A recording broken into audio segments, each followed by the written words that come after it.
अस्सलाम वालेकुम नाज़रीन। पाकिस्तान तहरीक इंसाफ और इमरान खान ने फाइनल कॉल दे दी है और ये कॉल पार्टी क़यादत की बजाय अलीमा खान ने आज बानी पीटीआई को अडयाला जेल में मुलाकात के बाद 24 नवंबर को मुल्कगीर एहतजाज और इस्लामाबाद की तरफ जो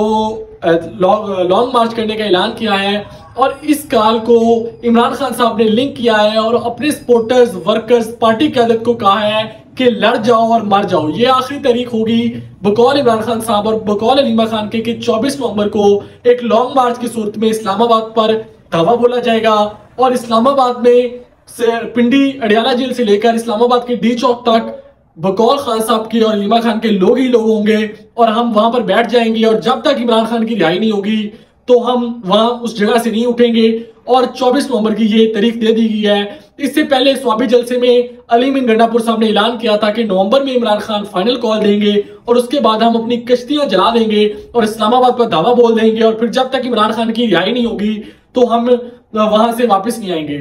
लेकिन एक बहुत इंटरेस्टिंग चीज है कि इस कॉल के मुतालिक जो पाकिस्तान तहरीक इंसाफ की सीनियर क़यादत है उसमें बहुत ज्यादा कंफ्यूजन पाई जाती है और वो कहते हैं कि कहीं इस कॉल के बाद हालात मजीद खराब ना हो जाएं और अगर ये कॉल नाकाम हो गई तो पाकिस्तान तहरीक इंसाफ के पास जो तमाम पॉलिटिकल स्पेस है वो खत्म हो जाएगी। कल जैसे जो पार्टी रहनुमा अडयाला जेल मुलाकात करने के लिए गए तो उन सबको गिरफ्तार कर लिया गया था, चाहे बाद में रिहा कर दिया गया।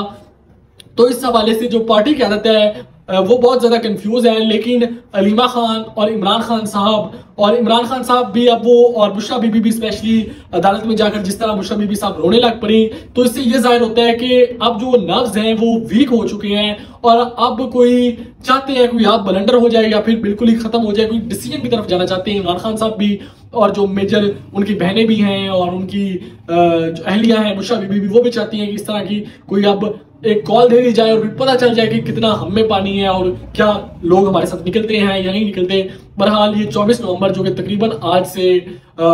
10 दिनों के बाद है उसका ऐलान कर दिया गया है और इंटरेस्टिंग चीज़ है कि देखना होगा कि ये कॉल कितनी कामयाब होती है और इसको कैसे हैंडल किया जाता है पाकिस्तान तहरीक इंसाफ और हुकूमत की जानिब से।